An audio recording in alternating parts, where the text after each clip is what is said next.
ফের বোলপুর মহকুমা হাসপাতালে চিকিৎসার গাফিলতিতে সদ্যজাত শিশুর মৃত্যু। বোলপুরে চিকিৎসার গাফিলতিতে শিশু মৃত্যুর ঘটনায় উত্তেজনা। ঘটনায় এক ডাক্তার, এক স্টাফ নার্স ও দুই শিক্ষানবিশ নার্সকে শোকজ হাসপাতাল কর্তৃপক্ষের। বোলপুর মহকুমা হাসপাতালে চিকিৎসার গাফিলতিতে শিশু মৃত্যুর ঘটনায় উত্তেজনা ছড়ালো মঙ্গলবার। হাসপাতাল সুপারের অফিসের সামনে দফায় দফায় বিক্ষোভে উত্তেজনার সৃষ্টি হয়।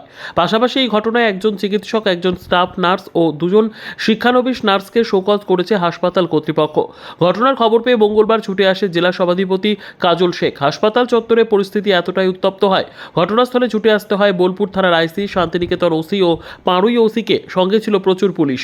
উল্লেখ্য, গত রবিবার সন্ধে 6টায় প্রসব যন্ত্রণা নিয়ে বোলপুর মহকুমা হাসপাতালে ভর্তি হয় বোলপুর থানার যোগ্যনগর গ্রামের বাসিন্দা রুমা বিবি। অভিযোগ, ভর্তি হলেও চিকিৎসক না আসায় যেসব যন্ত্রণায় ছটফট করতে থাকে, তারপরই স্বাভাবিকভাবে তার বাচ্চা হয়।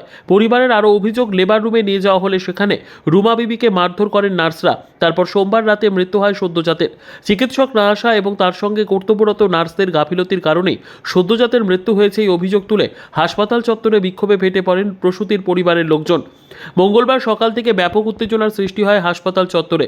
পরিস্থিতি নিয়ন্ত্রণ করতে এলাকায় এসে পৌঁছয় শান্তিনিকেতন, বোলপুর ও পাড়ুই থানার পুলিশ বাহিনী।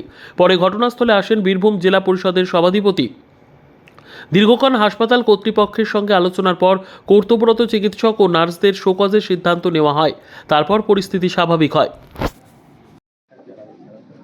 এখানে আসা কারণ হসপিটালে একটা বিশৃঙ্খলা হয়েছিল, সেই খবরটা পাওয়ার পর এখানে এসেছিলাম।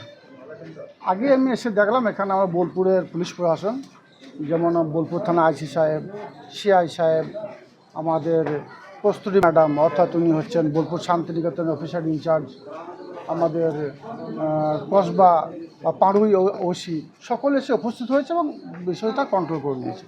একটা বাচ্চা মৃত্যু কেন্দ্র করে এখানে একটা সমস্যার সৃষ্টি হয়েছিল।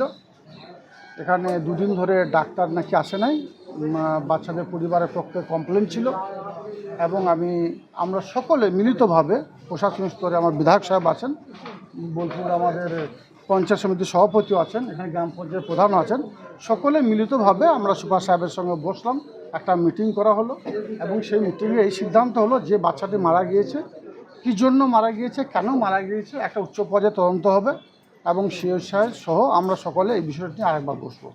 একটা বড় অভিযোগ এই সিয়ান মহকুমা হাসপাতালে ওঠে, এটা হচ্ছে লেবার রুমে প্রসবের সময় নাকি নার্সরা যারা প্রসব করছেন গর্ভবতী মা, তাকে মারধর করা হয়, অশ্লীল ভাষায় গালিগালাজ করা হয়।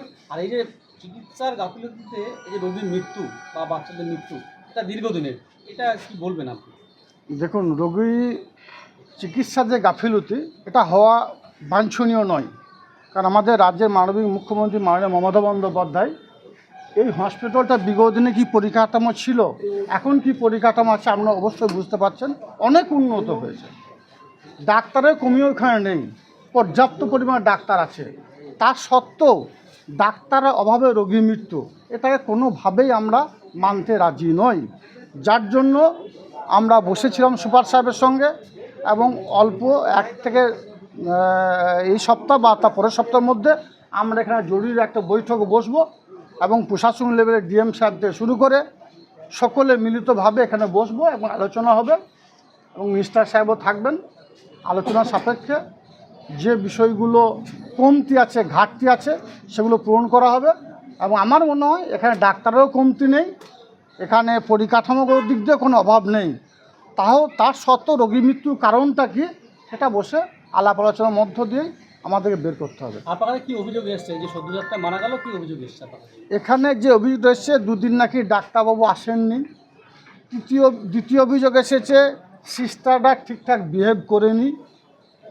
এর জন্য রোগীর পরিবারের পক্ষ থেকে যে অভিযোগগুলো করা হয়েছে, সেই অভিযোগগুলো নিয়ে আমরা সুপার সাহেবের সঙ্গে বসলাম এবং একটা উচ্চ পর্যায়ে তদন্তের জন্য বলেছি এবং সেটা তদন্ত হবে।